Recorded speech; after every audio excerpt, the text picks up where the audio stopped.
Te alabamos, te bendecimos, te damos gracias. Gracias por el privilegio que tenemos de ser tus hijos en Cristo Jesús. Gracias, amado Jesús, por todo lo que has hecho desde la cruz, Señor, hasta este día en nuestras vidas. Gracias por lo que estás preparando en el cielo, Señor. Una morada en la cual, Señor, donde tú estés, también nosotros estemos por toda la eternidad. Gracias, amado Señor.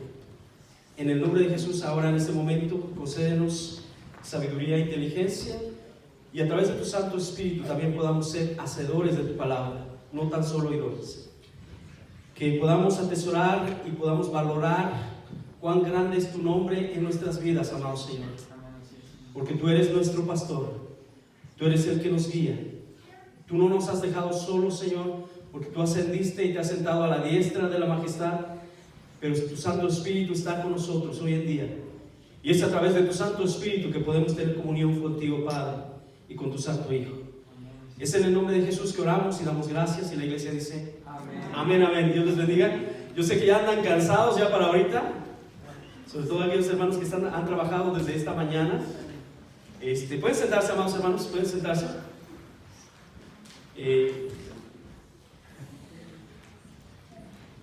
El tema del pastorado es muy amplio, no se puede resumir.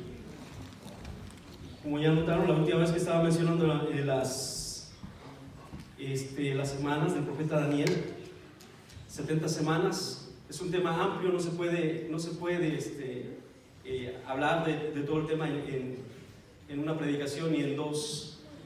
Pero en esta oportunidad tengo la oportunidad y el privilegio de hablar acerca de esta epístola pastoral. El apóstol Pablo le escribe a Tito y le da ordenanzas, da consejos. Es como un padre a un hijo. Y sobre todo es interesante que las epístolas pastorales, primera, segunda de Timoteo y esta epístola a Tito, conforman estas tres, las epístolas pastorales, para que usted lo sepa. Pero prácticamente podemos ver que es un pastor delegando el ministerio a estos jóvenes. No se sabe con exactitud qué edad tenía Timoteo. Se dice que era joven, pero hay teólogos que piensan que posiblemente ya estaba en los 30, 40. Tito también, de igual manera. Lo que podemos concluir simplemente es el mensaje que les da a ellos. Y para entrar en el tema directamente en esta tarde, yo sé que está usted cansado, le vuelvo a repetir, pero vamos a esforzarnos un momento más para atesorar la palabra y darle la reverencia que merece. Amén. Así que le voy a invitar nuevamente que enfoque su vista por un instante más y vamos a entrar directamente a estos puntos. Yo voy a mencionar algo que puedo observar, ese consejo práctico que le da Pablo a Tito a través de esta epístola. Pero en este capítulo 2 vamos a enfocarnos, y algo que me llamó la atención es la importancia de un pastor en una iglesia. A través de la historia de Israel podemos ver que hubo pastores a la nación de Israel, pero no todos fueron fieles a Dios, no todos siguieron conforme a su palabra y conforme a lo que Él había decretado en su palabra. Hubo malos pastores y realmente podemos observar que hubo también buenos pastores. Pero aplicándolo a nuestra vida personal y sobre todo a la iglesia de hoy en día, es más que bendecida una iglesia que tiene un buen pastor. Amén. Y no es porque esté mi pastor aquí, pero damos gracias a Dios por él y por su vida, por ese celo santo que tiene por la palabra. Déjeme decirle que nosotros por muchos años no nos gustó de andar en iglesia en iglesia. No fue algo que nosotros tuvimos, mi esposa y yo, en nuestro corazón. Estuvimos 21 años en una iglesia, entonces usted se puede imaginar que prácticamente casi fue una vida ahí. Y aunque vinieron tormentas y vinieron también bendiciones, hubo de todo, Dios siempre ha sido fiel. Lo que pude observar al observar a mi pastor en aquel tiempo y observar a otros pastores, a otros ancianos, es que la realidad es que una iglesia que tiene un buen pastor es más que bendecida, hermanos. Así que también tenemos que valorar eso, no solamente en nuestra vida personal, sino qué vamos a hacer con eso. ¿Qué va a hacer usted con las enseñanzas? ¿Qué va a hacer usted con toda exhortación, con todo el cuidado que le ha dado su pastor a través de los años? ¿Se va a olvidar? ¿Va a vivir nada más así como si nada hubiera pasado? ¿O va a ponerlo por obra? ¿Va a aprender de eso y va a esforzarse para ser igual o mejor que él, para gloria del Señor? Amén. Algo que me llama la atención también, que es en la nación de Israel hubo reprensiones severas de parte de Dios en contra de los malos obreros, malos pastores. Pero no es de extrañarse, hoy en la actualidad, ahora en la iglesia, en los tiempos de la iglesia, podemos ver que desde el tiempo de los apóstoles hasta la actualidad, siempre ha habido incluso malos maestros, falsos profetas. ¿Y qué es lo que tiene que entender la iglesia? Hubo una exhortación para la nación de Israel que abriérase los ojos y que se volviera a Dios. Pero para la iglesia hay algo especial también, y lo vemos a través de las enseñanzas que el apóstol Pablo le da a esos discípulos. Un comentario personal, déjeme decirle que le comentaba a mi esposa y a algunos hermanos a veces he comentado, porque estudiando libros, la Biblia sobre todo, y todo el libro que es apócrifo o que no está en el canon bíblico, en esta Biblia, podemos tomarlo, a veces podemos tomarlo y estudiarlo y es histórico y nos enseña, nos instruye. Pero lo interesante, lo que me llama en algunos de estos escritos, no sé si sabía usted, pero los discípulos de los apóstoles escribieron también algunos de ellos y dejaron escritos que no tenemos en la Biblia. Pero el enfoque, lo interesante de esos escritos es de que cuando lo comparamos con la escritura, podemos ver si coincide con la sana doctrina. Y también, de una manera histórica, a veces nos ayuda porque sabemos qué es lo que aconteció en aquellos tiempos, qué es lo que vivieron los discípulos de aquellos tiempos. Y entonces comprendemos de una manera más amplia el panorama, el modo de vivir, las historias que encontramos en la escritura, como que toman vida, como que ahora entendemos un poco mejor, nos dan un poco más de información. Pero también dentro de esos escritos, déjeme decirle, y mi opinión personal también, es que usted va a encontrar también herejías. Y eso es ahí donde tenemos que tener mucho cuidado.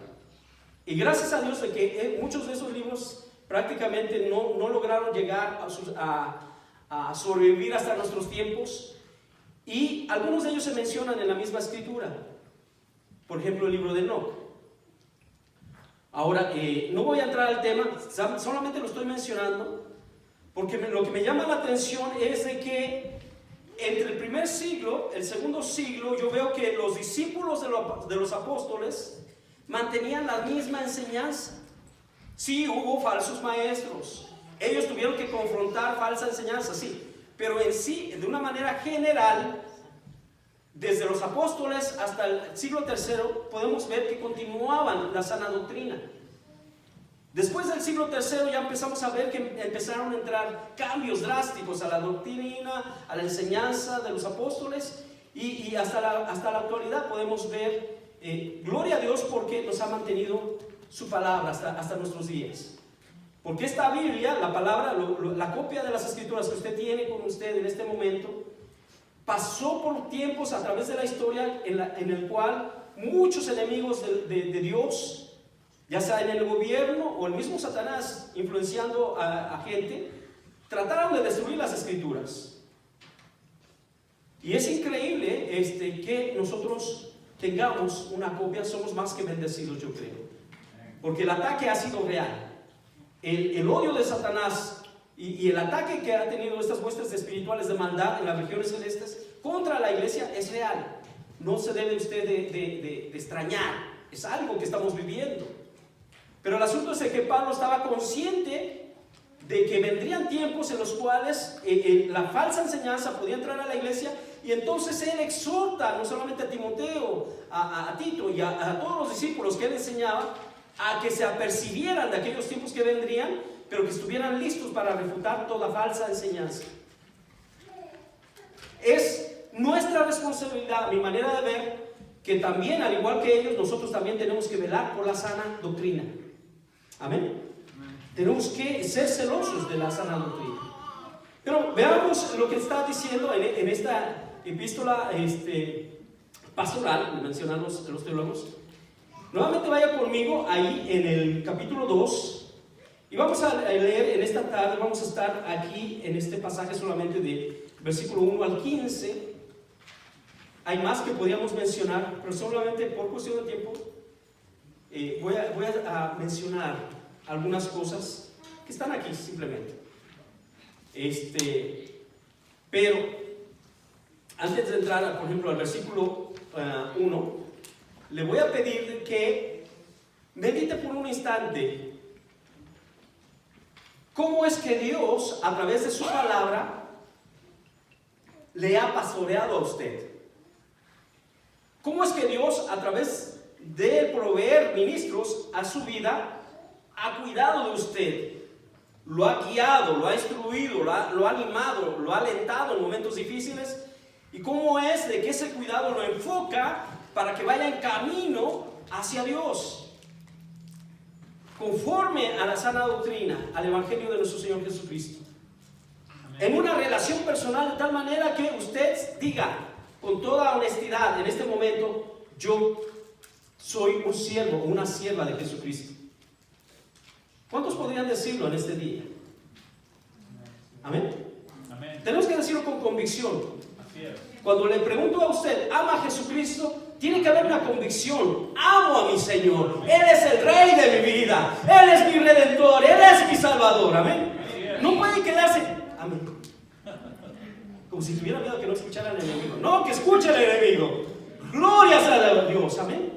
Bendito sea el Señor. Miren lo que dice Pablo a Tito. Vamos a ir por algunos versículos y vamos a parar un poquito, pero realmente trate de poner atención a cada palabra, porque toda palabra es importante. Dice: pero tú habla lo que está de acuerdo con la sana doctrina. Eso es importante. Podríamos ir al inicio de la epístola, pero por cuestión de tiempo usted tiene ya que entender que está hablando una exhortación directa a Tito, que hable todo lo que está de acuerdo con ¿qué? La sana doctrina. Ayúdame en esta tarde, con la sana doctrina, amén.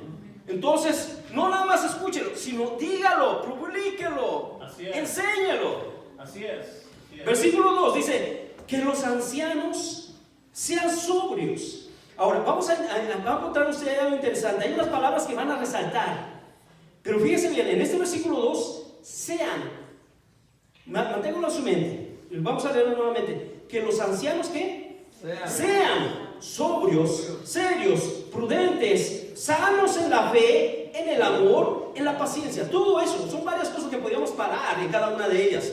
Pero yo creo que ya lo vamos entendiendo. Nuevamente le voy a decir, que los ancianos sean sobrios. Ahora tenemos que entender que la cultura de aquel tiempo, el vino era común. Era común en la comida. Déjeme explicarle. Es posible que en el desayuno, la comida y la cena, si es que tenían 3 comidas. Pero era común. Hoy en día, en el mundo hispano, no estoy hablando del mundo, simplemente en el mundo hispano, si usted va, por ejemplo, a Argentina, es común convivir con hermanos argentinos que acostumbran el vino. Amén. Va con otros grupos y posiblemente no tanto, pero hay grupos que sí lo acostumbran. Es algo cultural. Lo que me llama la atención aquí, ¿qué es entonces lo que está diciendo Pablo? Había algo que era cultural, era común el tomar el vino, pero hay una exhortación. Primero es que esté hablando continuamente de acuerdo con la sana doctrina. Y ya en el verso 2 dice que los ancianos, y recuerda que es un mensaje de un pastor a un discípulo. Y también podemos ver a un padre que se preocupa por su hijo, que está en el ministerio. Entonces Pablo le exhorta a Tito que observe esto, que los ancianos no solamente sean sobrios, serios, prudentes, sanos en la fe, en el amor, en la paciencia. Y todas esas características, si las analizamos cada una de ellas, podría notar qué tipo de ancianos entonces había en esa iglesia. ¿Me explico? Había ancianos sobrios, o sea que no estaban dados a mucho vino o al vino, eran serios, prudentes, sanos en la fe, en el amor, o sea, ancianos que eran amorosos, que eran pacientes, que eran prudentes, que eran serios, no así enojados. O sea, cuando estamos hablando de seriedad, no estoy hablando de que alguien así con un aspecto de enojado, no, que eran serios, que eran personas de confianza, pero sobre todo sobrios. Ahora, menciona algo interesante, está hablando de los ancianos y ahora le exhorta a Tito y le dice, mire lo que dice de las ancianas, que las ancianas a sí mismo, fíjense, tomamos esas palabras y se nos va a hacer interesante. Las ocasiones que las ancianas a sí mismo, está hablando anteriormente de los ancianos, amén. Ahora, las ancianas a sí mismo sean, ¿qué? Reverentes en su porte, no calumniadoras, no esclavas del vino, vuelve a mencionarlo, no dadas a tomar, a embriagarse, maestras del bien, que enseñen a las mujeres, ¿qué? Jóvenes a amar a quienes, a sus maridos y a sus hijos. Entonces, en esa iglesia, no solamente Pablo le exhorta, ¿qué tipo de ancianos debería de estar ahí exhortando, animando, instruyendo para formar carácter en ellos? Sino también asimismo las ancianas, podemos notar en esa iglesia, la exhortación es que fueran reverentes en porte, no calumniadoras, no esclavas del vino, maestras de ¿qué? Del bien. Qué maravilloso es donde una iglesia, los ancianos muestran esas características, pero las ancianas también, y se preocupan por las más jóvenes para que aprendan a amar a sus maridos y a sus hijos. Así es. Imagínense una iglesia así. ¿Saben? Cuando dice no calumniadoras, ya existía el chisme en aquel tiempo. ¿Y cuán destructivo es un poquito de ese fuego? Incendia toda una iglesia. Ahora, a ser prudentes, castas, cuidadosas de su casa. ¿Cuántas mujeres dirían amén?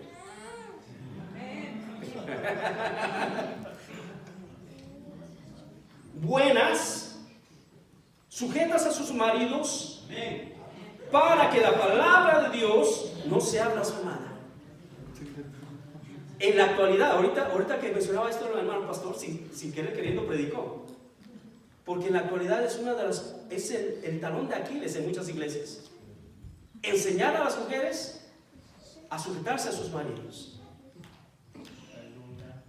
Es uno de los temas que causa toda una revolución. ¿Cómo es posible? No.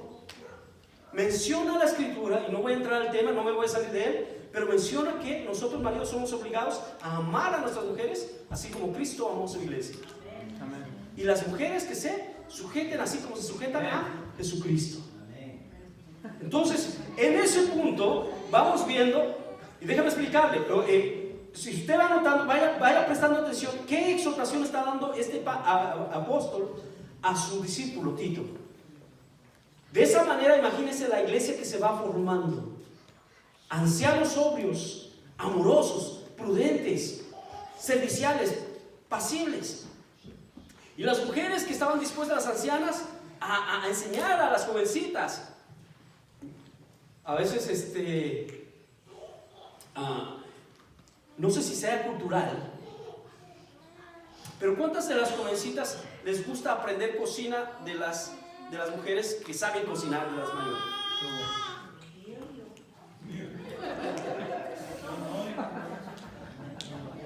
Desde que se inventó McDonald's y Burger King y el pollo loco y no sé qué tanto, como que ya eso ya pasó a la historia. Cuando hablamos de eso, de aprender de cocina, como que ya estamos hablando de dinosaurios, ¿cierto? Pero lo interesante es, amados hermanos, es de que es algo práctico. Es algo práctico. no es algo que estamos hablando de 2000 años atrás casi. Es algo que la iglesia en aquel tiempo, Pablo le está exhortando no solamente a Timoteo sino a Tito, que busquen eso y procuren exhortarlos de tal manera que se vaya formando carácter en la iglesia. Ahora, recuerden que estamos hablando de las ancianas. Vuelvo a repetir, fíjense lo que dice el verso 6 de ese pasaje. Exhorta a sí mismo a los jóvenes que sean prudentes. ¿Cuántas veces nosotros tenemos la inteligencia y tal vez el tacto para hablar con jóvenes de cómo sean prudentes? En este tema podríamos pasar tiempo también. ¿Cómo es que podemos enseñar a los jóvenes a ser prudentes? La prudencia. ¿Y qué es lo que queremos lograr con eso? Con que aprendan la prudencia. Pero nosotros como padres, cada uno de nosotros como padres, nos hemos dado cuenta que nuestros hijos desarrollan carácter. Y cuando nosotros nos estábamos así enfocando continuamente en moldear esa piedra para que se forme un carácter espiritual, sobre todo un carácter conforme, sea agradable al Señor sobre todo. Es muy difícil, hermanos. Nosotros como padres, yo lo tomo, porque yo cometí muchos errores también. Pero yo me doy cuenta de que si yo no empiezo ahora me estoy dando cuenta, ahora que ya tengo mi nieto. Pero me doy cuenta de que si mi esposa también, o sea, si no lo corregimos desde que está así, chiquito, 2 años, ya sabe, ya empieza a revelarse. Ya sabe reconocer cuando están las cookies ahí, cuando está el contenedor de cookies, y que quiere cookie, que quiere cookie, que quiere cookie. Si no empezamos a moldearnos, va a llegar un momento en el cual ya en la adolescencia, en la juventud, va a ser muy difícil moldear esa piedra. Así es. Es un diamante que está en formación, pero si usted no le da la forma, va a quedar así muy rústico. Y me refiero al carácter espiritual que agrada a Dios. No es otra cosa. Versículo 9. Recuerda que estaba mencionando, el 6, perdón, mencionaba a los jóvenes, 7, presentándote tú en todo, y aquí está el ouch de este pasaje yo encuentro, presentándote tú en todo como ejemplo de buenas obras. Ahora, como ejemplo, si está exhortando a los ancianos, y en otros pasajes vemos que tenemos que verlos como a padres, como a alguien que respetamos y amamos, a las ancianas como si fueran nuestras madres, o a algunos hermanos como si fueran nuestros hermanos. Con ese tacto debemos de exhortarles y hablarles para corregir alguna área donde vemos que están mal delante de Dios, están en pecado, pero sobre todo que vemos que por el bien a ellos y por amarles a ellos tenemos que decirles que eso está mal. Lo que me preocupa es esto, que dice presentándote tú en todo como ejemplo. Aquí, si somos honestos, ¿cuántos de nosotros nos gusta ser el ejemplo? Pero cuando cometemos errores es bien difícil recuperar esa confianza. Amén. Es muy fácil que incluso desde aquí, desde el púlpito, es muy fácil estar exhortando a la congregación, pero es más difícil aún ser de ejemplo. Nosotros. Sin embargo, Pablo le está diciendo esto a Tito, que seamos, no solamente Tito, sino procuremos también nosotros en todo como ejemplo de buenas obras, en la enseñanza, mostrando integridad, seriedad. Ahora, vuelvo a repetir, hay mucho que podemos ir tocando en cada una de esas palabras, pero continuemos, vamos a ir rápido. En verso 8 dice, palabra sana y irreprochable, de modo que el adversario se avergüence y no tenga nada malo que decir de vosotros. Y lo que me llama la atención ahí, en ese versículo, simplemente, que está diciendo que el adversario se avergüence y no tenga nada de malo que decir de vosotros. ¿Cuántas veces nuestro Señor Jesucristo buscaban oportunidad para acusarle? Y buscaban oportunidad para acusarle. ¿Y qué pasaba? No encontraban. Pero ¿qué pasaría con nosotros?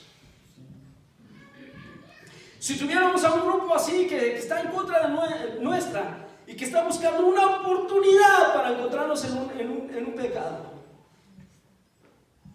en un pecadito, ¿lo encontraría?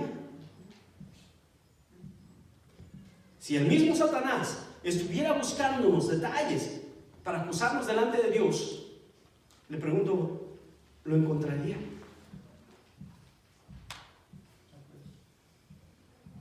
Y ve por qué digo ouch, porque es posible. Así que procuremos presentarnos en todo como ejemplo para los demás, de buenas obras, en la enseñanza y mostrando integridad y seriedad. Palabra sana y irreprochable, de modo que el adversario se avergüence y no tenga nada malo que decir de vosotros. Ahora, aquí hace un cambio, voltea ahora hacia los siervos y menciona en el verso 9, dice, exhorta a los siervos a que se sujeten a sus amos, que agraden en todo, que no sean respondones, no defraudando, sino mostrándose fieles en todo, para que en todo adornen la doctrina de Dios, nuestro Salvador. Qué terrible es cuando en un trabajo nos digan, ¿y eso qué es cristiano? Imagínense que le dijeran al pastor, ¿y eso qué es de manantial?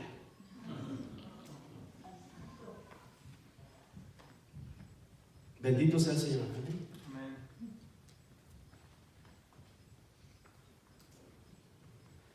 Verso 11, porque la gracia de Dios se ha manifestado para salvación a todos los hombres. Y resaltémonos nada más lo suficiente, dice, porque la gracia de Dios se ha manifestado para salvación a todos los hombres, amados hermanos. Por gracia somos salvos. Amén. Bendito sea el Señor. Gloria a Dios. Yo no encuentro cómo explicar esto. ¿Cómo es que Dios, mi pecado, se lo pone al Señor y su justicia me la pone a mí? Yo quedo perplejo. ¿Cómo es que Dios es tan bueno y misericordioso? ¿Y cómo es que mi Señor Jesucristo es tan valiente que toma mi culpa? Y decimos en México, no se echó para atrás, sino que aunque lo injuriaban, aunque hablaban de él, no abrió ni siquiera la boca. ¿Por qué? Porque él llevaba nuestros pecados. ¿Cómo no alabar al Señor? Amén. Amén. ¿Cómo no darle gracias? Aleluya. Bendito sea el Señor. Aguardando la esperanza bienaventurada y la manifestación gloriosa de nuestro gran Dios y Salvador. Ahora, en el verso 3 se está mencionando aguardando la esperanza bienaventurada y la manifestación gloriosa de nuestro gran Dios y Salvador. ¿Quién? Jesucristo. Qué maravilloso es que estemos listos. ¿Por qué? Porque Jesucristo viene. Amén. Y entonces, estando haciendo su obra, estando trabajando, esta exhortación viene para nosotros también. Qué maravilloso es que venga y encuentre a Manantial haciendo lo que el Señor le ordenó que hiciera. Amén. Amén, así es. Qué maravilloso, amados hermanos. Y no sea que nos estemos delante de Él y nos avergoncemos, no. Todavía hay tiempo para corregir errores, todavía hay tiempo para arrepentirnos si es que cometimos faltas. Pero sobre todo, todavía hay tiempo para hacer buenas obras para la gloria del Señor. Amén. Versículo 14. Quien se dio a sí mismo, hablando del Señor Jesucristo, por nosotros, para redimirnos de toda iniquidad y purificar para sí un pueblo propio. Y dice, fíjese bien, celoso de buenas obras. Amén. Celoso de buenas obras. Eso casi no se ve. Que una iglesia se conozca porque son dados a las buenas obras, son celosos de esas buenas obras para gloria de Dios, para que Él lleve la gloria, para que Él sea conocido. Son raras las iglesias. Pero gloria a Dios de que está dando la oportunidad para que mejoremos en esta iglesia. Y déjeme mencionar, porque el título en sí es la importancia de tener un pastor en una iglesia. Darle gracias a Dios y orar por el pastor. ¿Para qué? Para que el Señor lo use. Lo continúe usando.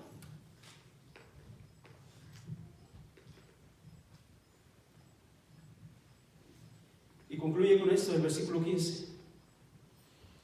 Y para concluir, y pongamos atención en esto más. De todo esto, el consejo que le está dando Pablo a Tito concluye en el verso 15 diciendo esto: esto habla y exhorta y reprende con toda autoridad. Nadie te lo menosprecie. ¿Sabe por qué le dijo? Porque había polémicas y había ocasiones en las que estaban discutiendo entre hermanos en cuanto a puntos que no edificaban en la iglesia. Genealogías, y hay puntos donde que encontramos diferencia, que no entendíamos, si uno lo interpretaba de esta manera, otro de esta otra. No me estoy refiriendo a la sana doctrina. Hay otros puntos que no dice la Biblia nada, y sin embargo había grupos que inquietaban a toda la congregación porque aquello, unos decían es blanco, no es azul, no es blanco, es azul. Y sin embargo Pablo le da este consejo: los ancianos, las ancianas, los jóvenes, exhorta a los siervos, y luego menciona: procura tú preséntate como ejemplo de buenas obras en la enseñanza, mostrando integridad, seriedad. Esa exhortación yo creo que Pablo nos la está dando también a nosotros. No creo que es para los ministros nada más, amados hermanos. Cada uno de nosotros necesitamos también eso. ¿Para qué? Para que cuando estemos delante del Señor no tengamos de qué avergonzarnos. Amén. Pero también cuando estemos en prueba, donde el enemigo nos quiera acusar, se avergüence y no tengan nada, porque no hay ninguna prueba en contra de nosotros. Amén. Y entonces usted va a entender lo que Pablo le está diciendo a Tito. Esto habla y exhorta y reprende con toda autoridad. Nadie te menosprecie. Qué maravilloso es cuando tenemos una conciencia limpia, cuando sabemos que estamos buscando agradar a Dios, cuando sabemos que en este corazón no tiene culpa, realmente no hay pecado. Te sientes en una relación íntima con Dios. No somos perfectos, estamos en proceso, es cierto, pero no hay nada que te pueda estorbar. Imagínate. Ahora imagínate toda una iglesia con esas características. Manantial tiene que ser mejor. Manantial tiene que ser mejor. No, yo creo que Dios no se equivocó. Imagínese en la eternidad. Hubo un tiempo en el cual Dios asignó, en el 2019, en la tierra va a pasar esto. Y ponga usted su nombre. En la mente de Dios ya nos tenía para que naciésemos en este tiempo. Teníamos un propósito. Aprovechémoslo, porque es el propósito de Dios. Que Él lleve la gloria, la honra y la alabanza. Así es, amén. Amén. Que nosotros seamos hechos sus hijos. Póngase de pie, vamos al Señor en oración.